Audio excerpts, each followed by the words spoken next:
Once contributing 20% to the global market, the Senegalese economy has traditionally revolved around the cash crop, the peanut. But due to periods of drought and a lack of proper infrastructure, this has caused a devastating effect on Senegal's economy. However, Senegal has been making strides and commitments to bringing its economy into an economic surplus. By the end of this video, you'll understand the history of Senegal and how the Senegalese economy has been progressing. I'll also reveal some investment opportunities for you to pursue, so definitely keep watch till the end.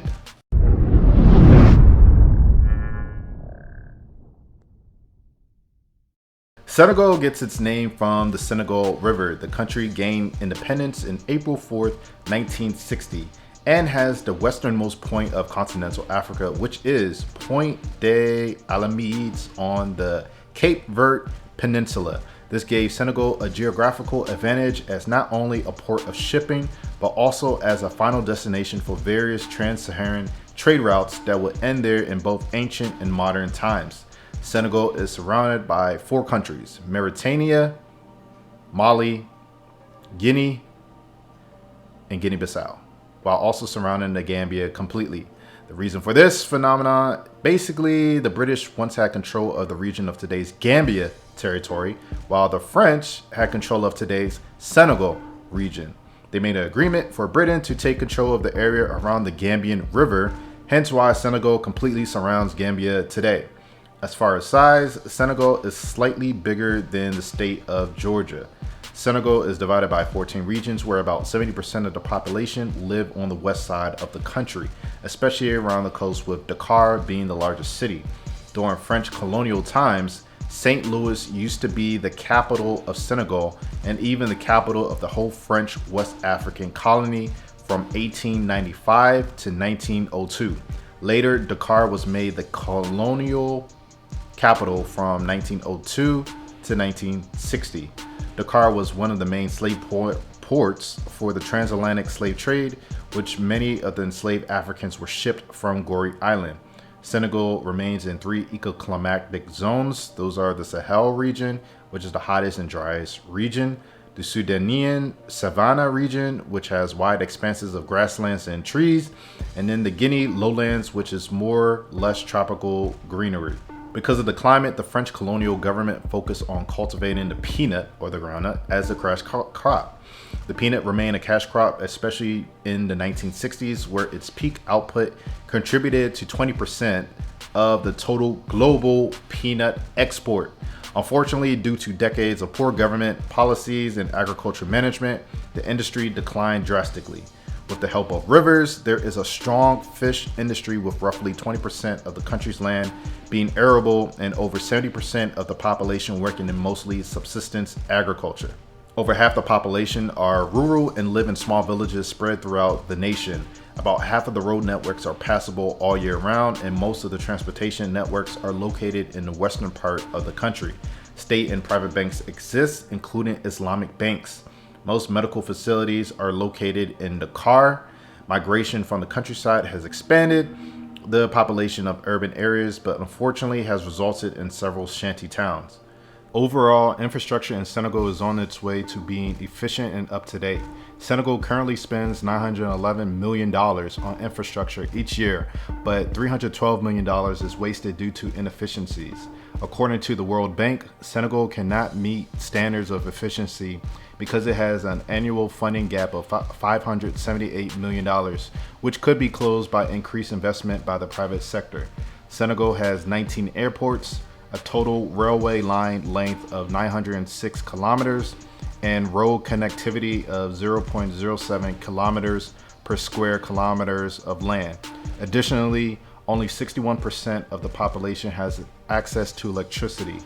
A number of developmental agencies, such as the African Development Bank, also known as AFDB, have projects in Senegal. Between 2008 and 2012, the AFDB conducted the Road Development and Transport Facilitation Project, which focused on improving road infrastructure in the southern Bamako-Dakar corridor between Senegal and Mali.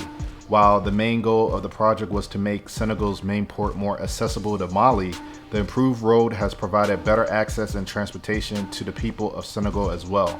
Transportation has become much more convenient for villagers in the region, and there have been major reductions in flooding and erosion of the road.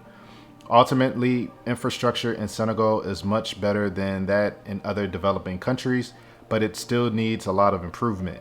Most of this work cannot be completed without significant increases in funding that will have to come from private and foreign investment. Some anticipated projects include a regional express train, a toll highway, and a motorway extension. Senegal is the fourth largest economy in West Africa after Nigeria, Ghana, and Cote d'Ivoire. It is also the second largest francophone country behind Cote d'Ivoire. It contains about 16 million people with roughly 20 different ethnic groups that speak about 40 different languages. Broken up by demographics, French is the national language, with Wolof being the lingua franca used by more people across the country. They use the West African CFA franc as the currency, which is pegged to the euro. Senegal has about a 7% industrial growth rate, which can be accredited to the Emerging Senegal Plan.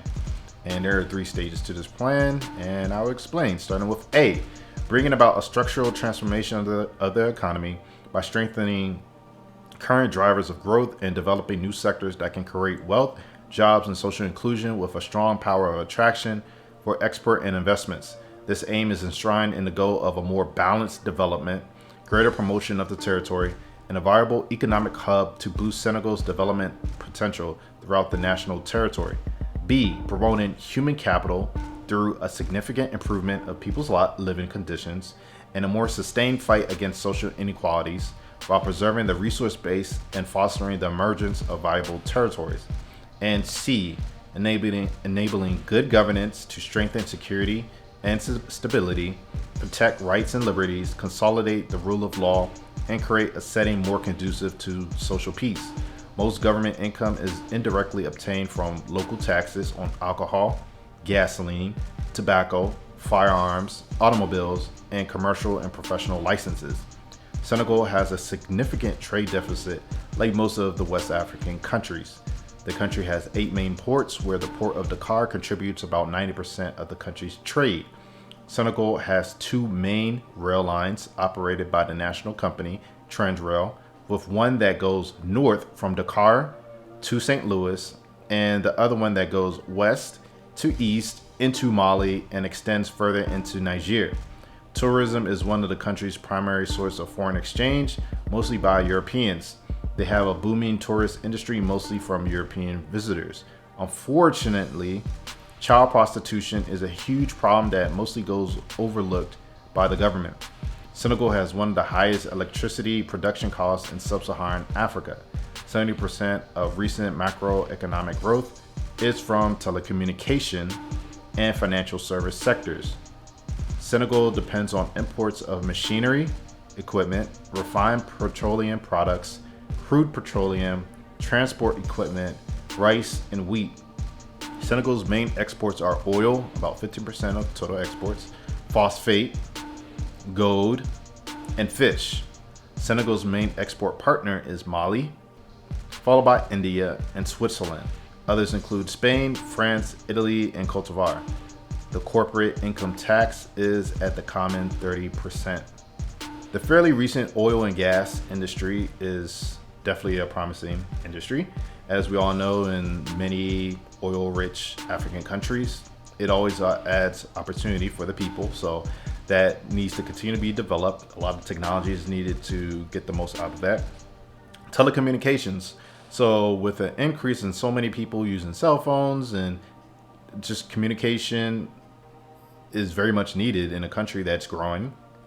And all of Africa, where the population growth is expected to just exceed the billions of people, and also the age group of the population in these countries. So when you're looking at Senegal, got a young population, so it makes sense that telecommunication industry is really increasing. Tourism. So historically, tourism has always been big and with European visitors, and it accounts for 90% of the GDP, creates about 370,000 jobs, and brings in roughly $2.2 billion every year. So the tourism sector is always an industry that is increasing, and there's so many more improvements that you can make so that the tourism industry can be even more of a benefit to the country. And hopefully this can stop a lot of the child prostitution that's going on as well.